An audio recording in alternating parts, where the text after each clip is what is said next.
Hey, what's up, witches? Today I'm here with a quick, fun little Halloween haul type video.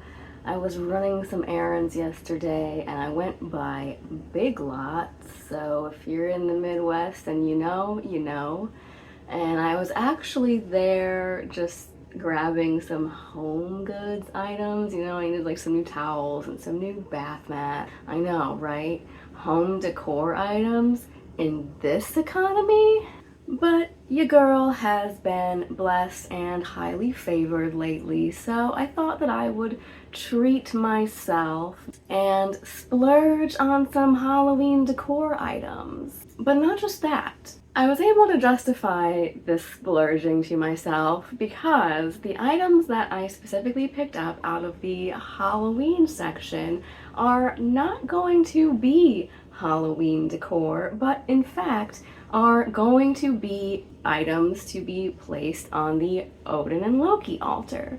So I wanted to do a little haul video just to show you what I got and how I plan to use it, and then show you kind of a little before and after of the Odin Loki altar, because as usual it's been a while since I gave it, you know, like a thorough cleaning and dusting and resetting.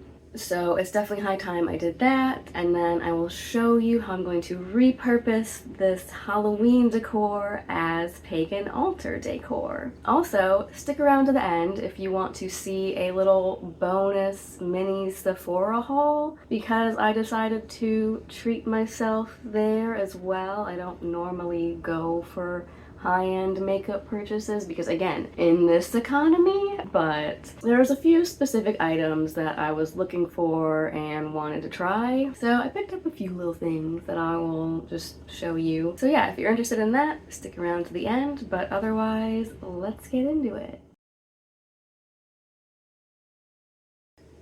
Yes, it's the time of year that I can bust this bad boy out again. And also, as you can see, I'm back to having dark hair again, back in my natural element and my comfort zone. I promised myself that if I went through all the hassle of stripping out the dark dye from my hair and going red for the summer, that I was going to at least keep it for the duration of the summer. But you bet your ass that the minute the calendar rolled over to September, I was like, all right, stuck it around to the end of August. Summer's over now. I did it. I can go back to my comfort zone. But that's not what we're here for. I'm here to show you some cool things that I picked up at Big Lots and that are going to be finding their new home as pagan altar decor.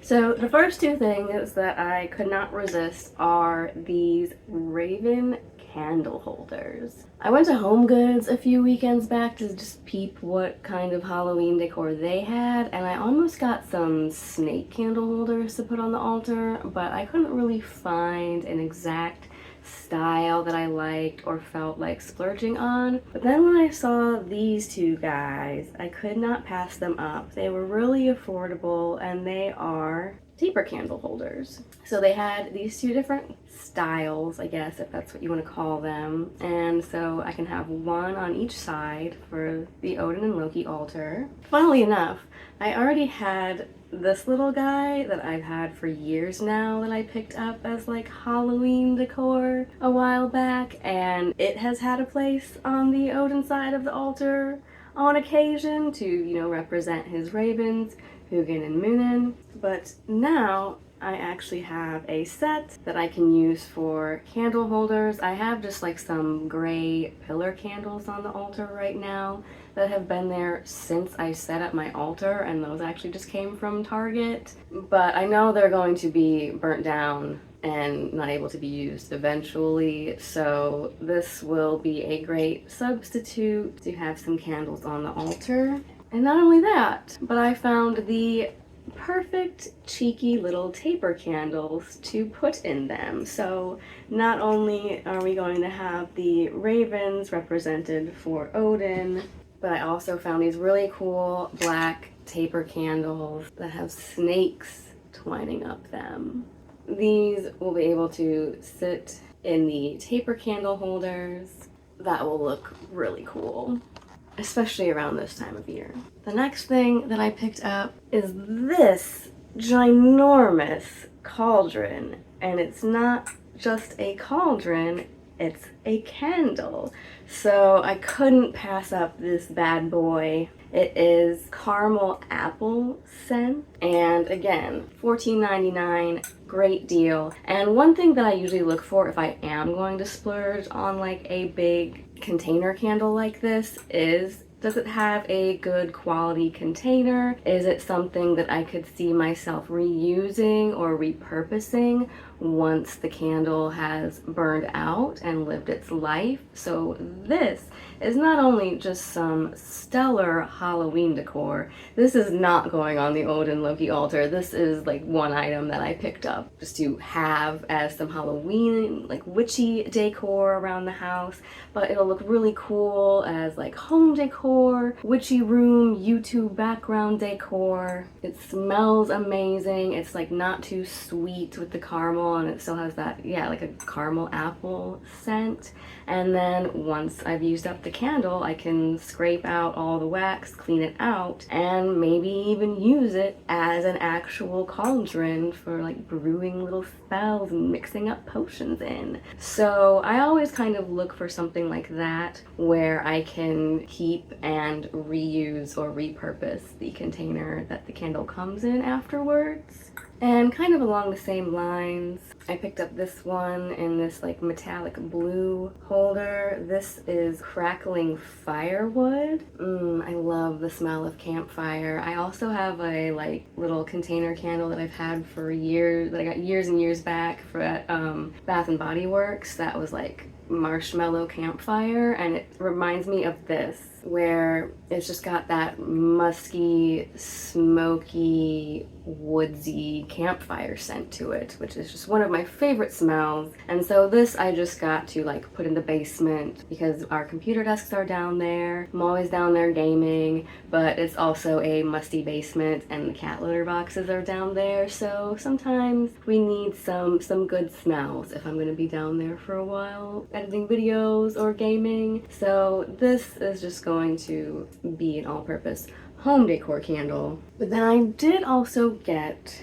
this cool container candle, and as you can see, it's got a little snake on the top and on the label. I really liked the dark forest green color, and serpents I also associate with Loki being a shapeshifter, kind of snake in the grass kind of guy. And Odin also transforms into a serpent in some of the myths and stories, so this is going to be altar decor. This was originally going to sit on the Odin side of the altar, even though it's a snake and like kind of a green color that I associate with Loki, but funnily enough, I swear to the gods that I picked up another candle to be altar decor, and it was a black container candle, like kind of slimmer, taller, and it had a spider on the top of the lid, and I think it was also caramel apple scent. And so that was going to go on the Loki side of the altar, but now I've gotten home, I've searched high and low, I've searched the car, I've searched all the bags that I brought home of stuff, and I cannot find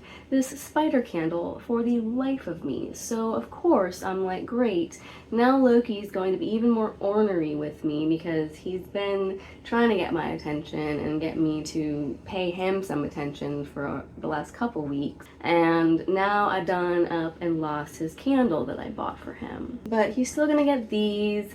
This can kind of be like a shared little candle for the two of them because, like I said, they both do have the ability to turn into snakes and serpents. So that kind of is what it is. And last but not least, I picked up this bad boy. This is actually adult onesie pajamas. Not only do they zip up, not only is it super soft and comfortable, but not like too thick of a like soft fleecy material to where I don't feel like I'm gonna be roasting in this if I wear it. But I couldn't pass it up because of the hood.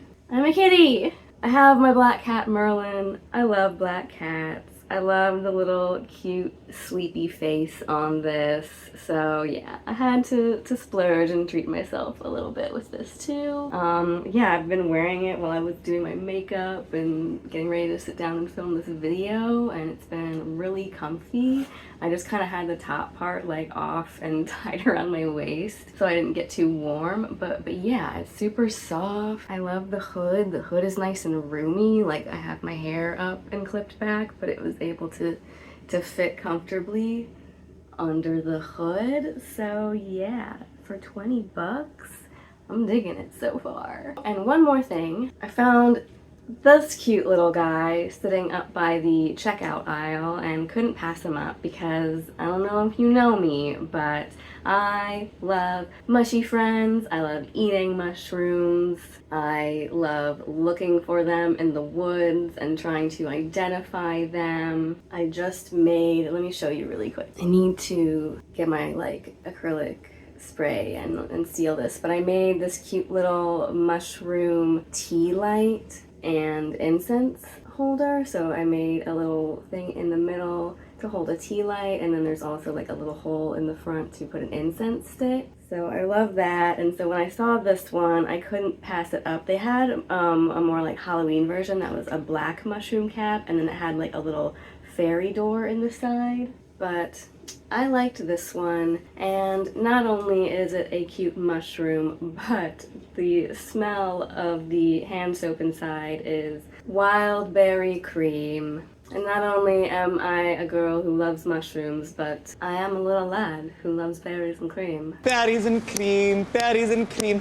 I'm a little lad who loves berries and cream. So, if you've stuck it out this long and you're interested in feminine, girly, glamour, magic type things, I'm gonna do a little mini Sephora haul. Look at this cute little bag. Like I said, I usually never splurge on high-end makeup. I'll go window shopping at best, but the Kohl's near me has a Sephora in it now. I do love watching makeup videos, reviews, and tutorials. Like that's what first got me hooked into watching YouTube in the first place, and I love making YouTube videos as an excuse to play around with my makeup collection. So there were a few little things I had my eye on that I wanted to go try and or pick up while I was running errands. The first one was this. It's a little Sephora lipstick, so it's the Sephora brand, and I specifically wanted to get this one, which is called Iridescent Ice, because it is just so frosty. It's giving me that like 90s Y2K frosty aesthetic. You can kind of see there. It's sheer wash, no color, just frosty, slightly blue pink iridescent glitter. And yeah, I just couldn't resist it. My little 90s Y2K teen girl heart was immediately drawn to it. It wasn't super expensive since it's the Sephora brand, and it's just very like hydrating and very smooth going on the lips, so I like that about it, and I think this will just make a cool glossy frosted topper to go over other lip colors, or just by itself if I want a cool little frosty sheen on bare lips. So I picked that up. Next, I was going to check out the Makeup Forever lip pencils because I am admittedly a Sabrina Carpenter stan right now. I feel like as a fellow short girly, I am not only obligated to stan her, but her music's just damn catchy, so what's not to love? And I had seen in her makeup tutorials, which I'm just also obsessed with her makeup look right now, that she uses the Makeup Forever pencil in Whatever Walnut. So I was gonna go look for that and try it out. But y'all, $25 for a lip liner? Get out of town. So instead, I picked up this like $16 Rare Beauty lip liner in the color Fun, because when I compared it to the swatch that I had on my hand for the Whatever Walnut, it was a pretty much dead ringer slash dupe for it, and I actually really like it.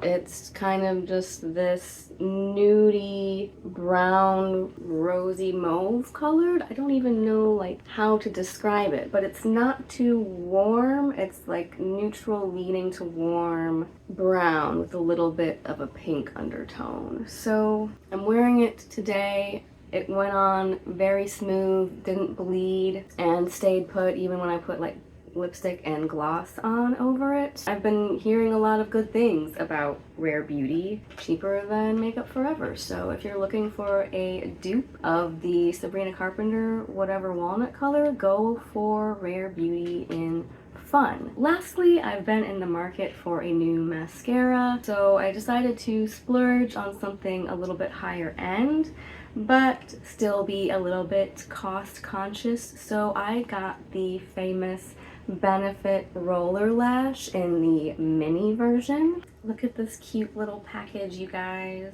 I swear I had bought the e.l.f. dupe like of the roller lash, but I couldn't find it, so I must have just been thinking about buying it because I'd heard it was a dupe for this and then didn't. But now it's been a while since I've bought my last mascara, and they do tend to dry out a little bit after a while, so I decided to pick up the mini version because I do have a little vacation trip coming up soon, which I might vlog for you guys, or I might just enjoy my trip and not.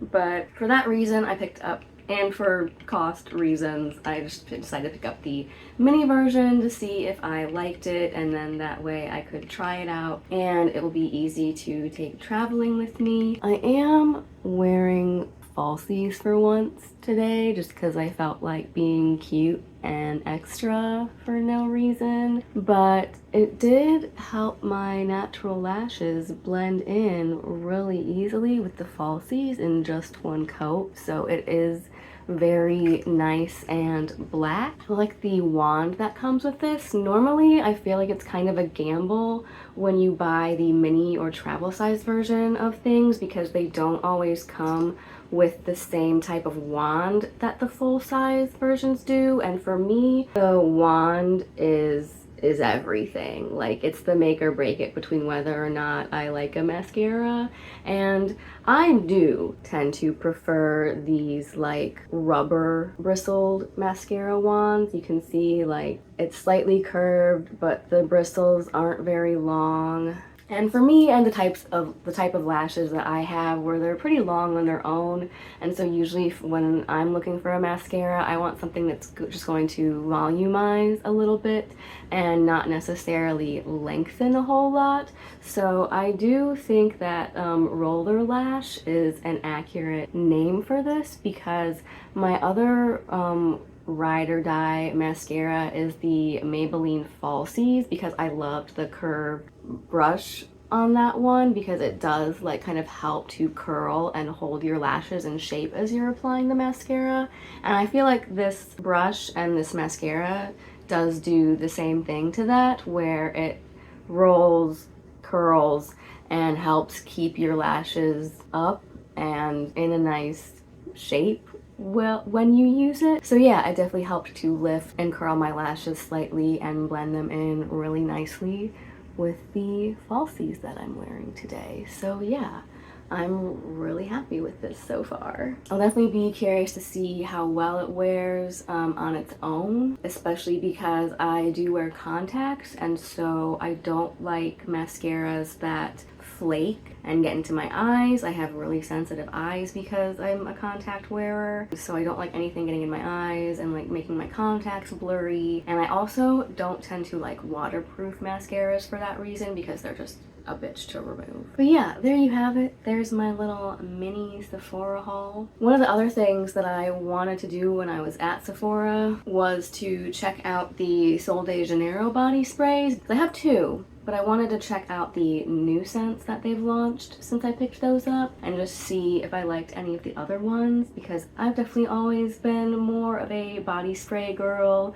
over a perfume girl. That's just me and my personal preference when it comes to scents. And so I really do like the two Sol de Janeiro body sprays that I have. I have to say that they remain the only two that I like out of all the ones that they have so far. Not to say that I didn't like any of the new ones that I tried. I know there's like a purple one and a blue one now, but I just didn't like them as much as the ones that I have. The number 68, which is Brazilian jasmine and pink dragon fruit. I really love the light, summery, fruity scent of this. I tend to prefer fruity and citrusy over heavily floral scents, and I think the new ones that they launched have more floral notes in them, which is probably why they weren't my preference. And then I ended up picking up a little mini version of the number 62, which I like more for fall because this is pistachio and salted caramel. Number 68 and number 62, those remain my favorites of the Sol de Janeiro line so far.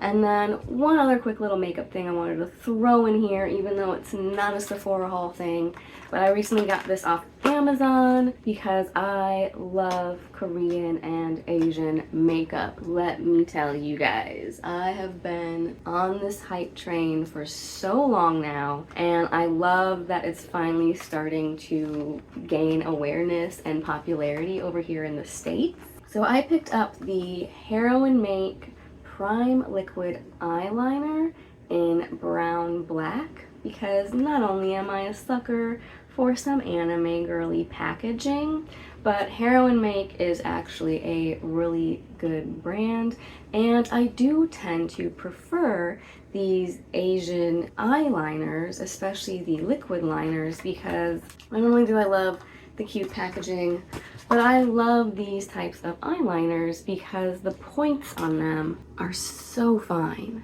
I mean, classic makeup guru time. Can you see it?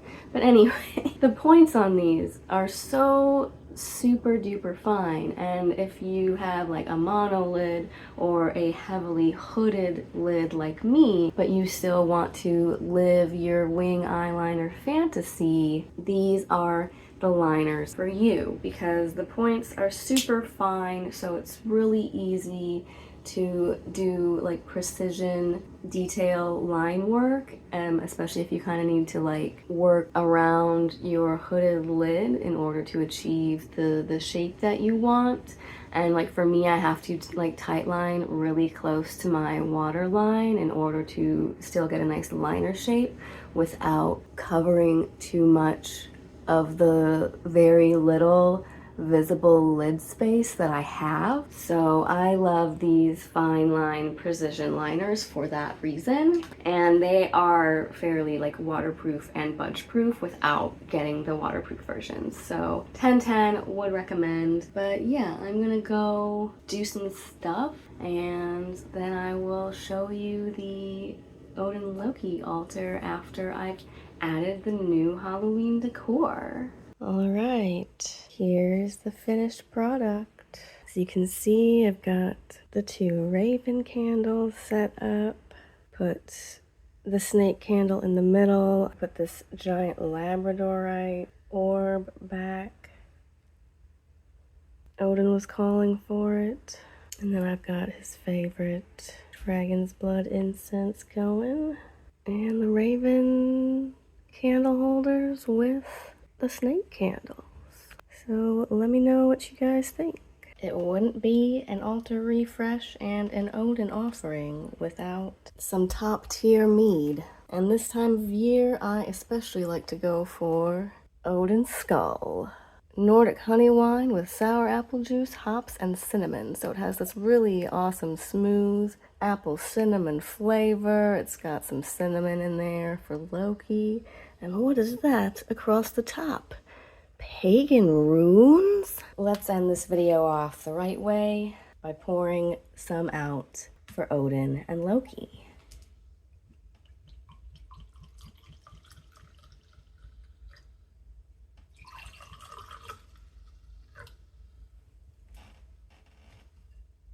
Ah, yes. I almost forgot about the most important offering of all. A little trick which I have devised as a modern day Loki offering ritual. If Loki's really been on your back lately, sending a lot of chaos your way, just stroll on up to the altar and open up one of these bad boys. Not only are they popular in Japan because Kit Kat sounds like a word for good luck, as a god of, as I've said in my other Loki videos, chaos and chance, I also pray to him as a god of luck. So I offer him a Kit Kat bar. And as you do it, you must say the ancient words. Give me a break. Give me a break. Break me off a piece of that Kit Kat bar. So there you have it, guys. There's my altar refresh with some cool decor I picked up and repurposed from the Halloween section. I might do a little witchcrafting video as a follow-up to this, showing me repouring some candles that I had made, since I want to try to recycle glass candle holders when I can instead of just buying new ones. And I also still need to re-sculpt the Odin and Loki sculpture that I had on here for the longest time because I didn't cure the clay properly and sadly it broke, so I definitely want to remake that. So if that's something you guys would be interested in, let me know down in the comments, because I'm kind of back and forth right now on if I'm going to film that and turn it into a video or not. So if you want to watch that as a witchcrafting video, let me know. Until next time, stay classy, pagans.